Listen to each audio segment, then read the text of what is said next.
பல மேடைகளையும் பல பதவிகளையும் பொறுப்புகளையும் எனக்கு பிச்சையாக போட்டு இன்று உங்கள் முன்னாடி இவ்வளோ உயர்ந்த இடத்துல ஒரு தாழ்த்தப்பட்ட சமுதாயத்தை சார்ந்த நிற்க வச்சு அழகு பார்க்குற இந்த பாட்டாளி மக்கள் கட்சிக்கும் இந்த வன்னியர் சங்கத்துக்கும் டாக்டர் அவர்களுக்கும் இந்த நேரத்தில் நான் என்னுடைய நன்றியை தெரிவிச்சுக்கிறேன். இங்கே இந்த ஒருங்கிணைந்த நாமக்கல் மாவட்ட பொதுக்குழுவில் கலந்துக்கிறது எனக்கு மிகப்பெரிய பெருமை. ஏன்னா பூர்வீகம் ஆந்திரா பக்கமாக இருந்தாலும் அங்கேருந்து வந்தப்போ என்னுடைய முன்னோர்கள் சேர்ந்த இடம் இந்த ராசிபுரம் தான். இந்த ராசிபுரம் பக்கம் தான். இங்கேருந்து ராசிபுரத்துலேருந்து திருச்செங்கோடு போகிற வழியில் தான் சேர்ந்தாங்க. இது ஆச்சரியமான விஷயம். ஆனால் எங்களுடைய பூர்வீகம் ஆந்திராவாக இருந்தாலும் தமிழ்நாட்டில் சேர்ந்தது இந்த இடம் தான். நிறைய கஷ்டப்படுற காலத்தில், சாப்பாட்டுக்கே வழி இல்லாத காலத்தில் எங்களெல்லாம் அரவணைத்தது. நான் எல்லா பதிவுகளிலும் எல்லா மேடைகளிலும் சொல்கிற மாதிரி என்னை வாழ வைத்த இந்த வன்னியர் சமூகம் தான். இந்த வன்னியர் சமூகத்துக்கு என்னுடைய இந்த கோசாங்கி சமுதாயம் எப்போவுமே நன்றி கடனோடு இருக்கும். அது வாழ்நாள் நன்றியாக தான் அதை பார்க்குறோம். அதே மாதிரி இங்கே நிறைய சமுதாயத்தினர் இருக்கீங்க. குறிப்பாக நேற்று பல்லடத்துலேயும் கோயம்புத்தூர் பகுதியிலையும் பொருளாளர் அவர்களோட அண்ணன் பாஸ்கரன் அவர்களோட நாங்கள் சுற்றுப்பயணம் வந்துகிட்டே இருக்கோம். நாங்கள் நிறைய சமுதாயம், அதாவது இந்த சமுதாயத்தினர் பாட்டாளி மகளிர் பயணிக்கிறார்களா அப்படிங்கிற அளவுக்கு நிறைய சமுதாயங்கள் நம்மளுடைய பாட்டாளி மகளிர் பயணிக்கிறத பார்க்கும்போது ரொம்ப தெம்பாகவும் உத்வேகமாகவும் இருக்குது. இதை கொண்டு போய் டாக்டர் ஐயா கிட்ட உடனே சொல்லணும்னு ஆசையாக இருக்குது. இப்போ அண்ணன் சொன்னார், நான் செட்டியார் சமுதாயம். அவர் பேசும்போதே அவர் அப்படியே மனசில் நின்றுட்டார். நான் செட்டியார் சமுதாயம், ஆனால் எனக்கு பதவி பொறுப்பு எதுவும் வழங்காமல் இருந்தாங்கன்னு அது நிச்சயமாக சரி செய்யப்படும். நான் பொருளாளர்கிட்ட உடனே சொல்லிட்டேன். மாவட்ட செயலோட அனுமதியோடு அதையும் சொல்லிடுறோம். நான் ஏற்கனவே சொல்லியிருந்தேன், என்னுடைய மனைவி கொங்கு பகுதியை சார்ந்தவர் என்று சொல்லியிருந்தேன். அது இப்போ இருக்கிறது கோயம்புத்தூராக இருந்தாலும் அவருடைய சொந்த ஊர் வெப்படை தான் அவருடைய சொந்த ஊர். ஸோ நானும் ஒரு மேற்கு மாவட்ட பொறுப்பாளர். அதனால் மேற்கு மாவட்டத்தில் என்னுடைய உடன்பிறவா அண்ணன் உமாசங்கர் அவர்கள் எந்த கிராம கூட்டம் போட்டால் கூட நான் எவ்வளோ தூரத்தில் இருந்தாலும் கலந்துக்க விருப்பப்பட்டேன், தயாராக இருக்கேன். இது நான் உங்களை உற்சாகப்படுத்துறதுக்கு சொல்லலை. டாக்டர் ஐயா அவர்கள் இட்ட கட்டளையே இதுதான். அதனால தான் பாட்டாளி மக்கள் கட்சிக்கு 35 வயசில் ஒரு பொதுச் செயலாளரை போடுறது காரணம். இன்னும் வேகமாக ஓடணும், போய் எல்லாரையும் சந்திக்கணும். நிறைய மூத்த முன்னோடிகள் ஜெயிலுக்கு போய் ரத்தம் சிந்தி காலில் அடிபட்டு, காதில் அடிபட்டு, கையில் அடிபட்டு, ஒரு கையை இழுத்துக்கிட்டு ஒரு காலை இழுத்துக்கிட்டு எத்தனையோ தியாகத்தை செஞ்சு தன்னுடைய இளமையை தொலைச்சு பொருளாதாரத்தை இழந்து இன்னைக்கு இந்த கட்சியை வளர்த்து விட்டுட்டு என்னை மாதிரி ஒரு பட்டியல் சமூகத்தை சார்ந்த ஒருத்தருக்கு பதவி கொடுத்து இங்கே நிற்க வச்சு பேச விட்டுட்டு அங்கே உட்காந்து அழகு பார்த்துக்கிட்டு இருக்கீங்க நிறைய பேர். நான் RCN முதற்கொண்டு எல்லாரையுமே சொல்கிறேன். எல்லாரையுமே உங்கள் எல்லாருக்கும் நான் என்னுடைய நன்றியை இங்கே தெரிவிச்சுக்கிறேன். நீங்கள்லாம் இல்லைன்னா இந்த வன்னியர் சங்கம் இவ்வளோ பெருசாக உருவாயிருக்காது. வன்னியர் சங்கத்திலேருந்து பாட்டாளி மக்கள் கட்சி வந்திருக்காது. பாட்டாளி மக்கள் கட்சி வராமல் இருந்திருந்தா இடஒதுக்கீடுனா என்னன்னே தெரியாமல் போயிட்டு இருக்கும், சமூக நீதினா என்னன்னு தெரியாமல் போயிட்டு இருக்கும். அதே மாதிரி எங்களை போல மைக்ரோஸ்கோபிக் பட்டியல் சமூகத்திலையும் SC பிரிவிலையும் மைக்ரோஸ்கோபிக் சின்ன சின்ன சமுதாயங்களுக்கு இன்னைக்கு பாதுகாப்பு இந்த வன்னியர் சங்கமும் பாட்டாளி மக்கள் கட்சியும் தான். நான் எப்படி சொல்றேன்னா, நீங்க ஒரு விழாவுக்கு கூப்பிடணும்னா யார் வேணா கூப்பிடலாம், ஒரு வீட்டில் ஒரு விருந்துனா யார் வேணா கூப்பிடலாம், உங்களுக்கு ஏதாவது உதவி கேட்கணும் கூட யார் வேணா போய் கேட்கலாம், உங்களுக்கு யாரோட போகணும் எனக்கு இங்கே வரைக்கும் கொண்டு போய் விட்டுருன்னு யாரோட கேட்கலாம். ஆனால் அது காலனி பகுதியாக இருந்தாலும் எந்த பகுதியாக இருந்தாலும் ஒரு பிரச்சனைனா நம்ம யாரை தேடணும்னா பக்கத்தில் ஏதாவது வன்னியர் ஆட்கள் இருக்காங்கன்னு பார்ப்போம். ஏன்னா இது இதை நான் இதை ரொம்ப பெருமையாக சொல்கிறேன். ஏன்னா கேஸ் வரும், பிரச்சனை வரும், எதுவுமே பார்க்க மாட்டாங்க. எந்த எதிர்பார்ப்பும் இருக்காது. ஒருத்தருக்கு பிரச்சனையா போய் சொல்லிட்டாங்களா அவங்களை எப்படியாவது இதுல காப்பாற்றி விடுங்கிற ஒரே குறிக்கோளோட எப்பவுமே எல்லா சமுதாயத்துக்கும் பாதுகாப்பா இருக்கிறது இந்த வன்னியர் சமூகம் தான். அப்படிப்பட்ட இந்த வன்னியர் சமூகம் இந்த பாட்டாளி மக்கள் கட்சிக்கு ஒரு பெரிய பொறுப்புணர்வு இருக்கு. அந்த பாட்டாளி மக்கள் கட்சியில பயணிக்கிற எனக்கு ஒரு பெரிய பொறுப்புணர்வு இருக்கு. ஏன்னா இன்னைக்கு என் கூடயே இந்த அரூர் சட்டமன்ற தொகுதியில் என்னோட பயணிச்சவங்க ஒருத்தர் நான் என்ன நம்ம எது பேசினாலும் சத்தமா நம்மகிட்ட சொல்லிடுவாரு. ஆனா காதுல கேட்டுக்கும் போது ஒரு காதை மட்டும் திருப்பி கேட்பாரு.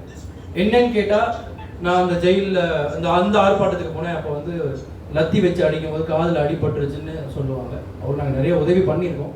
இருந்தாலும் பாட்டாளி மக்கள் கட்சி இருக்கவங்கள மட்டும் நீங்கள் என்ன சொத்து வச்சிருக்கீங்க, என்ன சம்பாதிச்சிங்க, உங்ககிட்ட என்ன இருக்குன்னு கேட்டால் நான் இத்தனை ஜெயிலுக்கு போனேன், ஐயா கூட எங்கே பயணித்தேன், மிதிவண்டியில் போனேன், கைத்துக்கட்டில் உட்காந்து ஐயா மாதிரி நானும் கட்சி பண்ணேன், கம்பம் கூழ் குடிச்சு கட்சியை வளர்த்தேன், நடந்தே போய் கட்சியை வளர்த்தேன், நான் வந்து இத்தனை போராட்டத்தில் கலந்துக்கிட்டேன், இத்தனை அடித்தடி வாங்கியிருக்கேன், இத்தனை போராட்டத்தில் போலீஸ்காரங்களையும் எதிர்த்திருக்கேன்னு சொல்ற இந்த ஞாபகங்களை மட்டுமே, தியாகங்களை மட்டுமே, வழிகளை மட்டுமே சுமந்துட்டு இருக்க உங்களை மாதிரி ஒரு தியாகிகள், போராளிகள் வாழ்ற காலத்துல, டாக்டர் யார் வாழ்ற காலத்துல அரசியல்ல இருக்கிறதையே நான் பெருமையா நினைக்கிறேன். உண்மையிலேயே பெருமையா நினைக்கிறேன். நீங்கள் எல்லாரும் சொல்லும் போது நான் ஒரு 6 வருஷமா இல்லை, 7 வருஷமா இல்லை, இந்த இப்படி கூட்டம் நடந்தே 8 வருஷம் சொல்லும் போது மிகவும் ரொம்ப வருத்தமா இருக்கு. ஏன்னா கொரோனா காலத்துல நான் வந்து கரெக்டா கோயம்புத்தூரும் இல்லாம, தருமபுரிக்கும் போகாம, சென்னைக்கும் போகாம வெப்படையிலேயே சிக்கிக்கிட்டேன், இங்கேயே இருந்துட்டேன், மாட்டிக்கிட்டேன். லாக்டவுன் போட்டாங்க.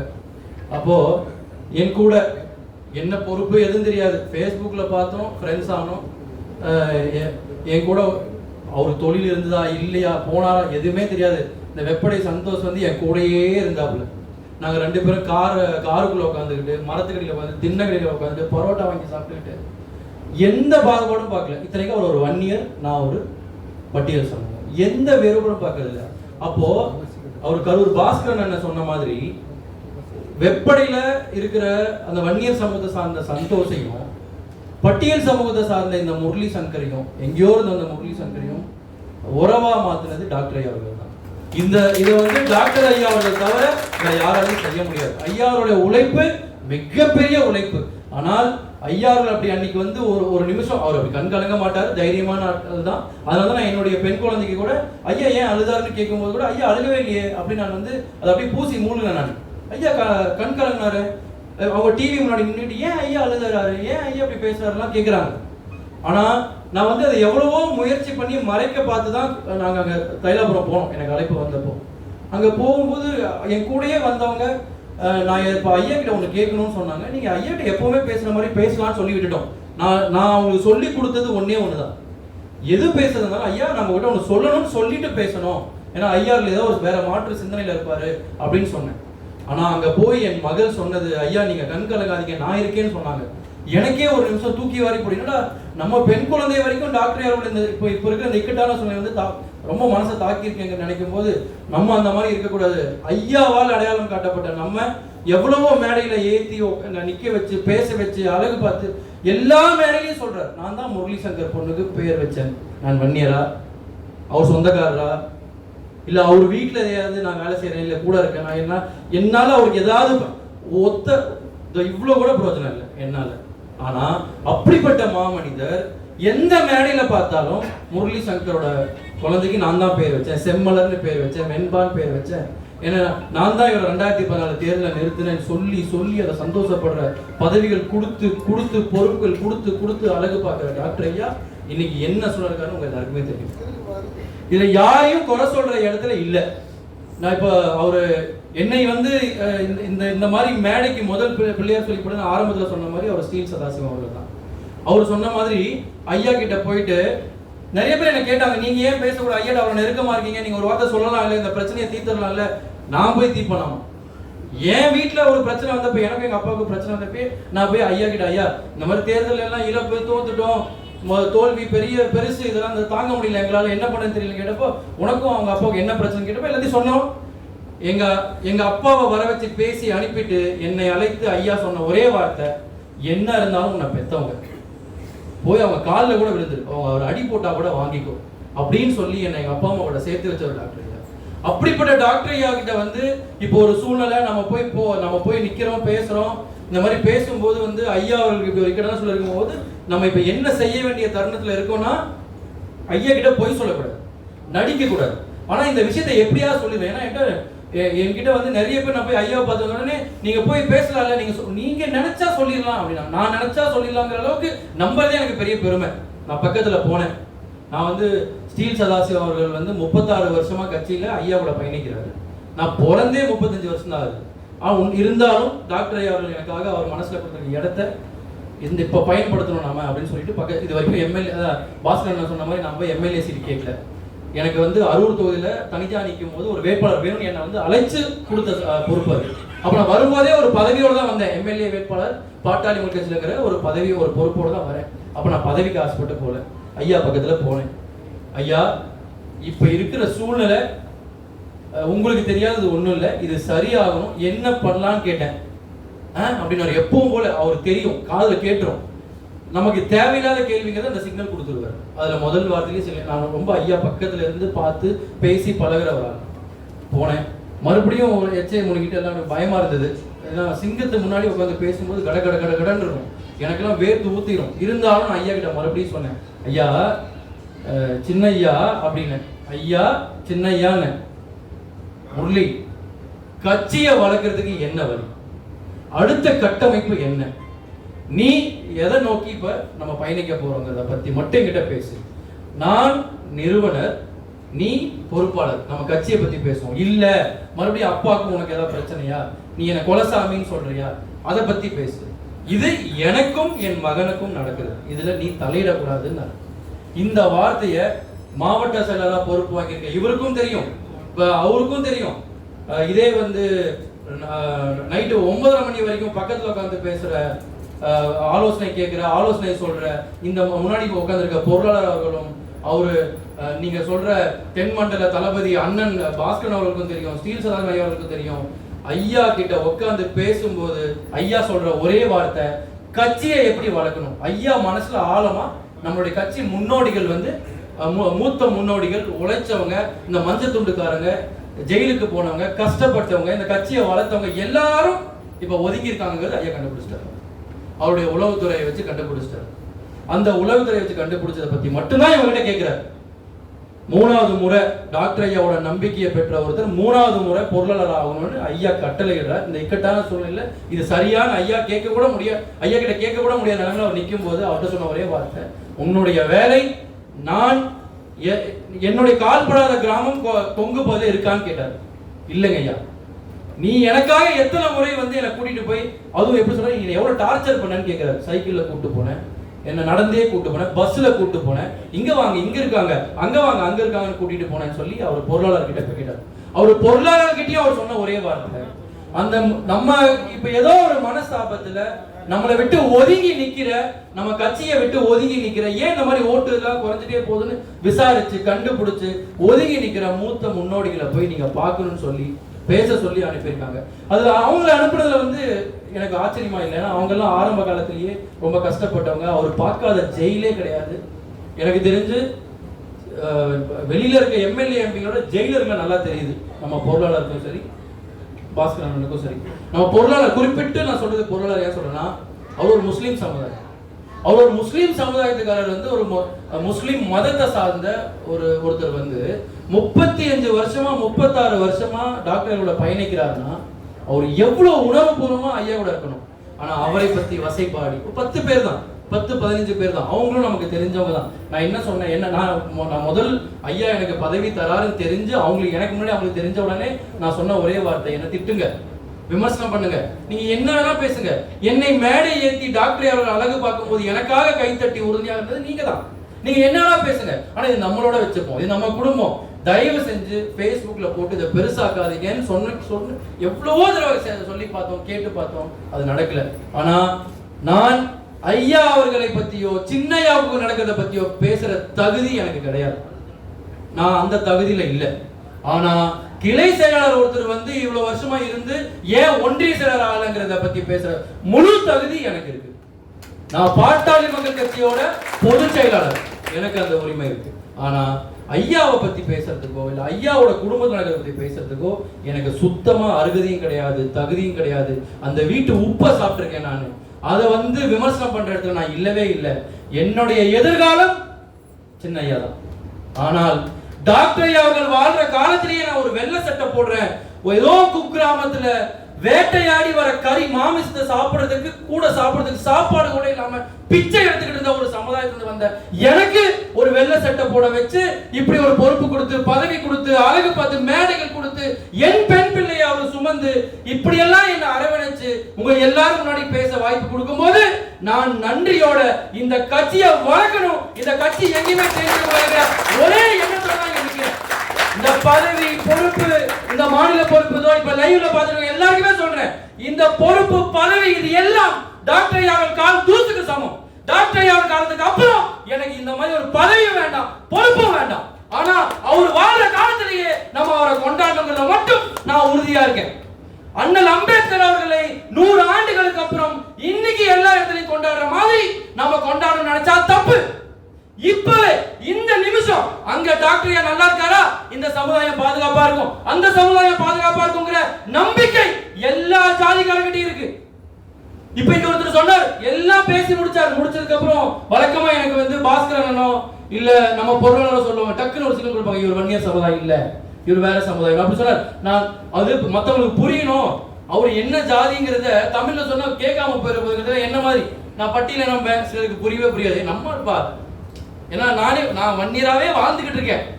நிறைய பேர் அப்படிதான் சொல்றீங்க, என்ன அப்படிதான் பாக்குறாங்க, என்ன கூப்பிடுறதும் ஃபங்க்ஷன் கூப்பிடுறதும் வீட்டுக்கு கூப்பிடுறதும் சாப்பாடுலயே அடிக்கிறாங்க. நம்ம கட்சிக்காரங்க சொந்தக்காரங்களாவே நான் பாக்குறேன். ஆனா அவர் சொல்லும் போது சொன்ன பார்பர் சமயம் ஒண்ணு இருக்கா, பார்பர்ங்கிறது ஒரு தொழில், அப்படி ஒரு சமுதாயம் கிடையாது. ஆனா தன்னுடைய சமுதாயத்தை எப்படியாவது இங்க சொல்லி நான் பாட்டாளி மக்கள் கட்சியில பயணிக்கிறேன், சரி சமமா என்ன பாக்குறாங்க, என்ன வந்து இந்த சமூக நீதிக்கான உண்மையான கட்சி இதுதான், என்னை நல்லா நடத்துறாங்கிறத சொல்லுங்கிறது மட்டும்தான் அவருடைய ஆதங்கம். இதெல்லாம் வேற எந்த கட்சியிலும் நடக்காதுங்க, வேற எந்த கட்சியிலும் வாய்ப்பே இல்ல. டாக்டர் ஐயா அவர்கள் தவிர வேற யாராலையும் இதை நிகழ்த்த முடியாது. அப்படிப்பட்ட அந்த அண்ணன் பேசும்போது ஒரு வார்த்தை சொன்னார், நான் வந்து பார்பர் சமுதாயம் சொல்லும் போது, ஒருத்தர் செட்டியார் சமுதாயம் சொல்லும் போது, கோயம்புத்தூர் பகுதியில் நாடார் சமுதாயம் சொல்லும் போது எனக்கும் இப்படி சொல்லும் போல இருக்கு. எனக்கும் மாவீரன் மாதிரி ஒருத்தர் என்னுடைய சமுதாய தலைவரா இருந்திருக்கும்னு நினைக்கிறேன். டாக்டர் மாதிரி நமக்கு ஒரு கொலசாமி இல்லையேன்னு நினைக்கிற ஆதங்கமே எனக்கு வந்தது கிடையாது. ஏன்னா நான் இந்த என்னை வாழ வச்சு வைக்கிறதே இந்த வன்னியர் சமூகம் நினைக்கிறேன், என்னை வாழ வைக்கிறதே இந்த பாட்டாளி மக்கள் கட்சி நினைக்கிறேன். இந்த கட்சி டாக்டர் அவர்கள் வாழ்ற காலத்திலேயே ஆட்சியை பிடிக்கணும். அதுக்கு ஒரே வழி, நான் வந்து எனக்கு 2 வருஷமா பதவி இல்ல, 3 வருஷமா பதவி இல்ல, 4 வருஷம், இதெல்லாம் தூக்கி போடுங்க. இப்ப பதவி இருந்தா மட்டும்தான் நீங்க வேலை செய்வீங்களா? பதவி இருந்தா மட்டும்தான் டாக்டருக்காக நீங்க உழைக்கணுமா? 21 பேர் செத்து அதுல இன்னைக்கு 107 ஜாதிக்கு இடஒதுக்கீடு வாங்கி கொடுத்துட்டு சாதி வெறியர்கள்ங்கிற பேரோட சுமக்கிற நடந்துகிட்டு இருக்க இந்த வன்னியர் சமுதாய மக்களுக்காக ஒரு துளியா நன்றியோட இருக்க வேண்டாமா? மத்த 107 ஜாதியுமே கேட்கிறேன். அதுல ஒரே ஒருத்தர் இன்னைக்கு நான் பார்த்து வேற யாருமே வெளியே சொல்லிக்கிறது இல்ல, குறையும் சொல்லல, அவங்க எங்கேயுமே பிரச்சனை பண்றது இல்ல, எதுவுமே பண்றது இல்ல. ஆனா 107 ஜாதியில நான் ரொம்ப நாளைக்கு அப்புறம் ஒருத்தர் வந்து சொல்றதா பார்த்திருக்கேன். ஏன்னா அவருக்கும் இந்த இடஒதுக்கீடு கிடைச்சிருக்கு. அந்த 21 வன்னியர்கள் செத்துதான் இன்னைக்கு அந்த இடஒதுக்கீடு கிடைச்சிருக்கு. அவர் உண்மையா பாக்குறாரு. அவரை மாதிரி நன்றியாளர்கள் காலை தொட்டு கும்பிடணும்னு ஆசைப்படுறேன். இந்த எண்ணம் யாருக்குமே நிறைய பேருக்கு வரல. நேத்து ஒரு சமுதாயம் போயிட்டு, இந்த முத்திரையர் சமுதாயம் நினைக்கிறேன், அவங்க வந்து இல்ல அது எப்படி ஒரு சமுதாயத்துக்கு மட்டும் நீங்க 10% கொடுப்பீங்கன்னு கேட்கிறாங்க. அதுக்கு நம்மளுடைய தம்பியே ஒருத்தர் என்ன போட்டிருக்காருன்னா, மற்ற சமுதாயம் எல்லாமே 35 லட்சம் பேர் இருக்காங்க, இதுல ஒரு 80 லட்சம் பேர் இருக்காங்க, இப்ப சொல்லுப்பா எப்படிப்பா கொடுக்கலாம்னு கேட்டாங்க. சின்ன புரிதல் இது. இந்த புரிதலையே நமக்கு தெரியாம விடாம பாத்துக்கிட்டு இருக்காங்கன்னா இது நிச்சயமா சூழ்ச்சி. இந்த சூழ்ச்சி யாரு செய்யறாங்கன்னா, நம்மளுக்குள்ளேயே இருந்துகிட்டு நம்மனே சொல்லிக்கிட்டு என்ன மாதிரி நன்றியோட இருக்கவங்க, உங்களையே அண்டி பொழைக்கிறவங்க, நம்பி இருக்கவங்களை விட்டுருங்க. நாங்க புள்ள பூச்சி உங்களை நம்பி மட்டும்தான் இருக்கோம். இந்த காலனி பகுதிகளில் வந்து அவங்க அப்படி வன்னியராலே விட்டுருவோம், அப்படி சேர்த்த மாட்டாங்க. அதெல்லாம் போய் எல்லா பழைய சமூகமும் எல்லா அருந்ததியர் சமுதாயமும் அதுக்கு கீழே இருக்கிற எல்லா இன்னும் சின்ன சமுதாயங்களும் நிச்சயமாக டாக்டர் அவர்களை உண்மையாக நேசிக்கிறாங்க. காடு வெட்டி குரு அவர்களை சாதி வெறியராய் எங்கேயுமே பார்க்கல. இதுதான் உண்மை. இதே மாவீரன் அவர்கள் 2017 அந்த சமூக நீதி மாநாட்டுக்கு முன்னாடி பாலக்கோடுல பேசி முடிச்சதுக்கு அப்புறம் என்னை கூப்பிட்டு தோல் மேல கை போட்டு, வெறும் லுங்கி பனியன் குளிக்க போறார், தோல் மேல கை போட்டு, ஐயா பாத்தியா எவ்வளவு அழகான ஒருத்தரை கொண்டு, நான் வந்து அவர் என்ன சொல்றாங்க, ஜாதி வெறி பிடிச்சவர் சொல்றேன். ஆனா அந்த மனிதர் என் தோல் மேல கை போட்டு, ஐயா பாத்தியா எவ்வளவு அழகா ஒரு வேட்பாளரை இங்க நிறுத்தி இருக்காரு, ஒரு பட்டியல் சமூகமா இருந்தாலும் ஐயாவுக்கு பிடிச்சு போச்சு, நீங்க நம்ம புள்ளப்பா நீ ஒரு கட்டி அணைச்சார். இந்த கட்டி அணைச்சதுக்காக என் வாழ்நாள் முழுக்க இந்த வன்னியர் சமுதாயத்துக்காகவும் மாவீரனுக்காகவும் நான் உண்மையா இருக்கணும் நீங்க ஆசைப்படுறேன். அப்படி உண்மையா இருக்கணும் உணர்வு பூர்வமா ஆசைப்படுற நான் உங்ககிட்ட வைக்கிற வேண்டுகோள் ஒண்ணுதான், இந்த சங்கடங்களை தூக்கி போடுங்க. இந்த நீங்க மேல நடக்கிற எதையுமே கவனிக்காதீங்க. அது வந்து ஐயா அவர்கள் நினைச்சா சும்மா ஒரே 10 நிமிஷத்துல சரி பண்ணிட்டு போயிடுவார், இல்ல சரி பண்ண வேண்டியவங்களை வர வச்சிருவார். நீங்க அதை பத்தி கவலைப்படாதீங்க. நீங்க செய்ய வேண்டியதெல்லாம் இன்னைக்கு உங்களையே நம்பி இப்படி ஒரு இக்கட்டான சூழ்நிலையில உமாசங்கர் அவர்கள் இங்க மாவட்ட செயலாளர் பொறுப்பேற்று, அந்த பக்கம் மோகன்ராஜ் அண்ணன் பொறுப்பேற்று. அப்ப இவங்க 2 பேருமே கொரோனாவோட மோசமான இக்கட்டான சூழ்நிலை நம்ம இருக்கோம். நம்ம முன்னோடிகள் எல்லாம் சொல்றாங்க, என்ன சொல்றாங்க, கிட்டத்தட்ட எல்லா டைமும் சோதனை காலம் வந்தது. இப்போ நம்ம ஸ்டீல் சதாசன் என்ன சொன்னாரு, 92லயோ 96லயோ அப்படி ஒரு சூழ்நிலை வந்துச்சான். என்னையும் பேராசிரியர் தீரன் தவிர எல்லாருமே போயிடுவாங்க போட்டுங்கிற நிலைமை வந்துச்சான். அப்படி ஒவ்வொரு முறையும் பிரச்சனை வரும்போதும் சோதனை காலம் வரும்போதும் வீறு கொண்டு எழுந்த இந்த வன்னியர் சங்கமும் பாட்டாளி மக்கள் கட்சியும் நிச்சயமாக 2026ல கண்டிப்பா ஆட்சியை பிடிப்போம். நம்ம யார் கூட போறோமோ அவங்க கூட தான் ஆட்சி. டாக்டர் அவர்கள் சொல்லியிருக்காரு, உறுதியான கூட்டணி, நல்ல கூட்டணி, ஜெயிக்கிற கூட்டணியை கண்டிப்பா ஐயா அவர்கள் அமைப்பார். இந்த பகுதியில இருந்து நிச்சயமாக நீங்க 2 அல்லது 3 சட்டமன்ற உறுப்பினர்களை கண்டிப்பா நீங்க உருவாக்குவீங்க. அதுல உங்களுக்கே ஒருத்தங்க வர வாய்ப்பு இருக்கு. நிறைய வார்டு கவுன்சிலர்கள், வார்டு உறுப்பினர்கள், மெம்பர், கவுன்சிலர், சேர்மன் இங்க உருவாகணும். நீங்க எல்லாரும் ஆட்சி அதிகாரத்தில் இருக்கணும். நீங்க எல்லாரும் ஆட்சி அதிகாரத்தில் இருந்தாதான் நிறைய சமுதாயங்களுக்கு இங்க பாதுகாப்பு. உங்களை போன்றவர்கள் உழைத்ததால் தான் இன்னைக்கு பாட்டாளி மக்கள் கட்சி இவ்வளவு பெரிய கட்சியா இந்தியா முழுசா பேசுறாங்க இந்த கட்சியை பத்தி. அது நெகட்டிவாவோ பாசிட்டிவாவோ நிறைய பேர் பேசுறாங்க இந்த கட்சியை பத்தி. இந்த மஞ்சள் சட்டை போட்டுக்கிட்டு, மஞ்சள் துண்டை தோல் மேல போட்டுக்கிட்டு, இன்னும் நான் வந்து இந்த கட்சிக்காக உழைப்பேன், எனக்கு பதவி வேண்டாம், பொறுப்பு வேணாம்னு சொல்றவங்கள நீங்க முன்னாடி நிறுத்தி, நம்ம மூத்த முன்னோடின்னு சொல்லி நான் 10 வருஷமா 8 வருஷமா தள்ளி இருக்கேன்னு சொல்றவங்கள போய் தயவு செய்து பார்த்து காலில் கூட விழுந்து ஐயாவோட இப்ப இந்த சூழ்நிலை எடுத்து சொல்லி எல்லாரையும் கட்சிக்குள்ள கொண்டு வாங்க. இன்னைக்கு அவங்க அணி, இவங்க அணி, அந்த மாதிரி இந்த மாதிரி நிறைய பிரச்சனை நடந்தாலும் கடைசியில் நம்ம எல்லாரும் ஓட்டு கேட்க போறது அந்த மாம்பழ சின்னத்தில். நம்மளுடைய சின்னம் அந்த மாம்பழ சின்னம் தான். அந்த மாம்பழ சின்னத்துல எந்த குழப்பமும் வரப்போறது இல்லை. ஐயா அவர்கள் அதையும் நான் சரி செய்யணும்னு சொல்லியிருக்காரு. அதே மாதிரி எல்லாருக்கும் பொறுப்பு கொடுக்க சொல்லியிருக்காரு. இப்ப எப்படின்னா, நீ போ பொறுப்பு வாங்கிட்டு வா, நான் போ பொறுப்பு, அப்படி கிடையாது. இப்போ இங்க கிட்டத்தட்ட நான் கேள்விப்பட்ட வரைக்கும் 5-6 வருஷத்துக்கு அப்புறம் சில பேர் பொறுப்புக்கு வந்தா சொல்றாங்க. இந்த 5-6 வருஷம் அவங்க ஏன் அந்த பொறுப்புல இல்லை? யார் இதுக்கு முன்னாடி இந்த நிர்வாகம் செஞ்சாங்களோ அவங்கள உண்மையிலேயே நான் வருத்தப்படுறேன். அப்படி ஒருத்தங்களுக்கு பொறுப்பு கொடுக்காம அவங்கள முன்னாடி வர வைக்காம இதுல என்ன கிடைக்க போகுது? அதனால நம்மளுடைய ஓட்டு வங்கி இறங்குனதான் இப்போ நம்மளுடைய இவ்வளவு பெரிய இக்கட்டான சூழ்நிலை காரணம். இன்னைக்கு சின்னையா அவர்கள் சந்திக்கிற பிரச்சனையே இதுக்கு முன்னாடி சின்னையா கிட்ட போய் நடிச்சுக்கிட்டு இருந்த சில பொறுப்பாளர்கள் தான். சின்னையாவுக்கு இப்படி ஒரு இக்கட்டான சூழ்நிலையை உருவாக்குனது அந்த இப்ப சின்னையா கூட இருக்கிற நடிச்ச அந்த சில பொறுப்பாளர்கள் தான். பொறுப்புகள் போடாம உழைச்சவங்களை ஒதுக்கி இது எல்லாம் வேண்டாம்.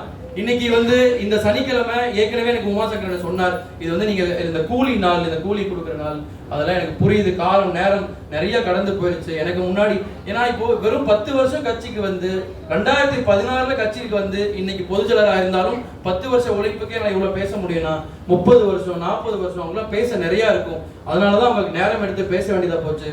அடுத்த முறை பார்க்கும்போது இது அண்ணன் வந்து சொல்லியிருக்காரு, அது நான் அந்த பகுதியோட பொறுப்பாளர் நான் இப்பவே சொல்லிடுறேன், என்னை வந்து நீங்க விட்டுறக்கூடாது, எதுனாலும் கூப்பிட்டுருணும், நானும் வந்துப்பேன், நானும் கலந்துப்பேன். சின்ன கூட்டம் எப்படி நம்மளை வர வைக்கிறது அவ்வளோலாம் நினைக்காதீங்க, நான் நிச்சயமாக வருவேன். நான் வந்து சந்தோஷ் வேற, நான் வேற இல்லை, என்னை நீங்க எப்ப வேணாலும் கூப்பிடலாம். இந்த பொறுப்பு இதெல்லாம் ஐயா இன்னைக்கு கொடுப்பார், நாளைக்கு எடுத்துருவார், நாளைக்கு இன்னும் பெருசு கொடுப்பார், நாளைக்கு சின்னது கொடுப்பார், இது வரும் போகும்.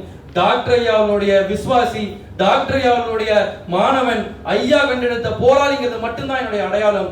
நான் இந்த ஒரு பட்டியல் சமூகத்திலிருந்து வந்த நான் இவ்வளவு உணர்வுபூர்வமா இந்த கட்சிக்காகவும் அந்த வன்னியர் சங்கத்தை நினைச்சு பார்க்கணும், இது கட்சிக்காக உழைக்கணும்னு ஆசைப்படுறேன். அப்ப நீங்க எல்லாம் இதுதான் உங்களுடைய நேரம், நடந்ததை விட்டுருங்க, தூக்கி போட்டுருங்க. அவங்க பொருளாளர் அக்கா பேசும்போது உண்மையிலேயே என் மனசு அப்படியே தூக்கி போட்டுருச்சு, ஒரு நிமிஷம் அப்படியே மனசே தூக்கி வாரி போட்டுருச்சு. அந்த மாதிரிலாம் இத்தனை வருஷம் என்னுடைய கணவர் அவ்வளவு பெரிய பொறுப்புல இருந்தார், அவ்வளவு வேலை செஞ்சார், என்ன 6 வருஷமா இந்த பக்கம் வர விடல. இதெல்லாம் வந்து ரொம்ப பெரிய அவலநிலை. இதை சரி செய்யணும். மாவட்ட செயலாளர்களுக்கு நீங்க எல்லாம் ஒத்துழைப்பு கொடுக்கணும். இங்க அவங்க மாவட்ட செயலாளர்கள், தலைவர்கள் சிலர் இப்ப நியமன கடிதம் வாங்கிட்டு வந்துட்டீங்க. 2 மாவட்ட செயலாளர்கள்ட்ட இவங்க எல்லாருக்கும் என்னுடைய மனமார்ந்த வாழ்த்துக்கள். நீங்க இன்னும் நல்லா தீவிரமா வேலை செய்யணும்.